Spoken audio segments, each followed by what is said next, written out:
Okay, here we are at the very front end of the International Space Station. This is the forward end of Node 2, and this is right behind this hatch is the PMA, the pressurized mating adapter, to which the space shuttle docks whenever the next space shuttle comes. You can see we have our flags up here at the most forward part. It's a 15 nation partnership, this International Space Station. So we'll start with the Node 2.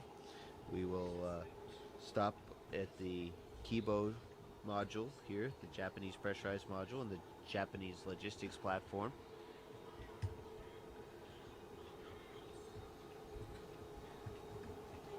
We'll stop back there in a second. We'll take a look in the Columbus module, pride of the European Space Agency, and our pride too. And then you can look down the stack, and you can see several other modules, and even into the a little bit into the functional cargo block, the FGB, and then the service module. So it's a really big space station that we got. Welcome to Kibo. Please enjoy and relax in this brand new, the most spacious and quietest room in the ISS.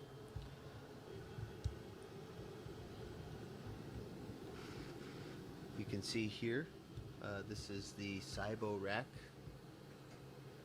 which is for cell biology. And then we have a fluid rack, Urutai. So these are the two main Japanese science racks that are up here now. There's more that are coming. Let's take a quick look out the window before it gets dark outside. We're going around the world every 90 minutes, so we get to see a lot of sunrises and sunsets. Oh my goodness, it's beautiful up there. So this is looking out the port side of the space station, and we're actually also on the front side, so front port side of the space station. And let's take a look what we can see out there. We can see the robot arm I was talking about, the GEM RMS. Those orange things are the solar arrays on the port side. And you can see we have a full set, and 15A STS-119 is going to be bringing up the last solar array on the starboard side. And take a look. There's our beautiful blue planet there.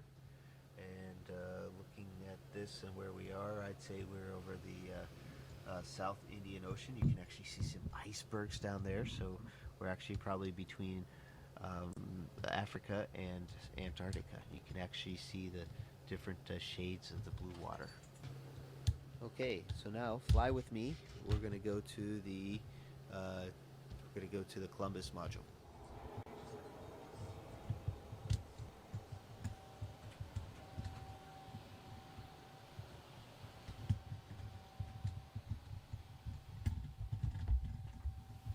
Here we are in the Columbus module. You can see it's also spacious.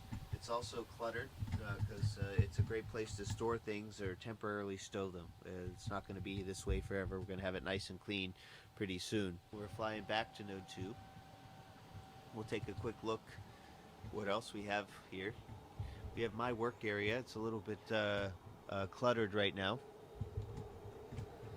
but this is kind of my desk. It doesn't sit out horizontally, but it has everything I need on it. This are my crew quarters right here. You can tell has my name on it. And in fact, I can give you a tour real quick of crew quarters. This is what it looks like inside. There's a fair amount of room. We'll get the has a standard space station light on it. So now we're going into the Destiny Laboratory, headed aft on the space station. And there's my crewmate, Sandy Magnus. She's getting her exercise in for today. This rack is the oxygen generation system, and we have a few too many things on this rack, and we're in the middle of cleaning it off, not to interfere, but you can see oxygen, we're making oxygen, and when we make oxygen, we're breaking down water into hydrogen and oxygen, and the oxygen comes right out here. The water we're making either comes from the condensate from the air conditioning system, the water that's in the air, or urine. So this is a really neat regenerative life support system. And now we're going to go back into one of the first modules, Node 1, which is also called Unity. These are this is our pond or wall of water that's down here. We have different kinds of water, and these are called contingency water containers, CWCs. And you can see different kinds. There's water that you can drink, and water that you can use for other things like flush water or generating oxygen. Now here's the airlock. As we go, the Quest airlock. This crew lock is a hatch that goes outside into space. So you can see that hatch right there. In the meantime, we're kind of storing EVA related things here. You can see this is a Safer, which is a kind of a jet backpack that we wear on the outside of our spacesuits in case we get separated from the spaceship. We can fly our way back in. I remember being a Capcom on STS-96 when I first saw these signs. That's pretty amazing.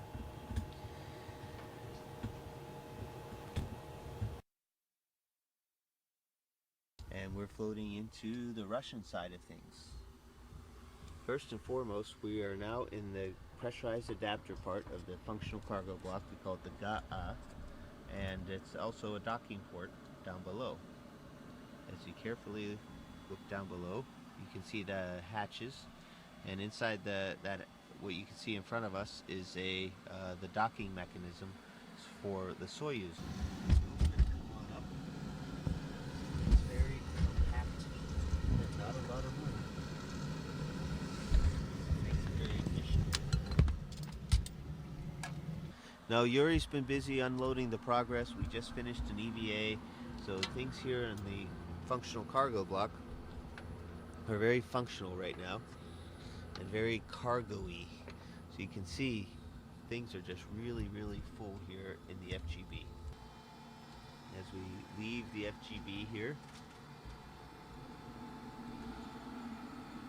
and go into the docking compartment.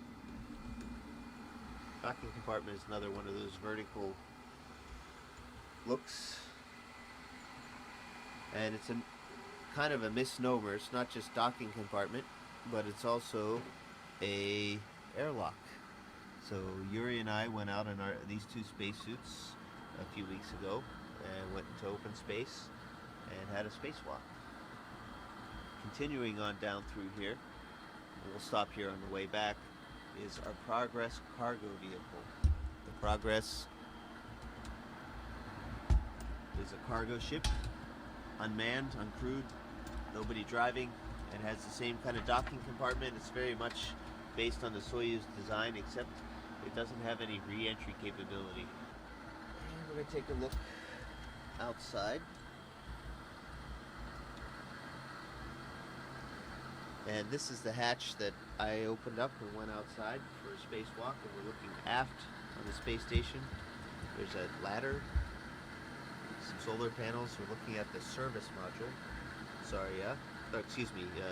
Zvezda, and looking at our beautiful planet Earth. Let's see if we get a nice little view here of Earth. A little small treat, because no tour of the space station would be complete without it. Last but not least, in the service module, Zvezda, which means star. It's the heart of the space station.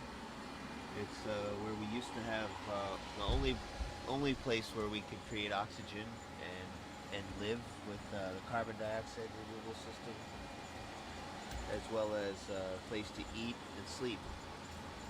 There's my crewmate, Yuri Lonchakov, exercising on the treadmill with vibration isolation system, the TVIS. So this is our eating area. There's our table, and we're just getting ready for lunch. There's our water dispenser right there, Russian style, and our controller for the water dispenser. There's Yuri's room off to the side. You can see he has a sleeping bag right there hanging on the wall, and a computer right here so he can call on the telephone and write email and read books, and relax in the evenings a little bit, because we have long days up here. This is a surprise visit that you guys are paying on us today, so things aren't cleaned up, but they're real. This is exactly how we work and live in space. And that'll wrap up the tour. This is the International Space Station.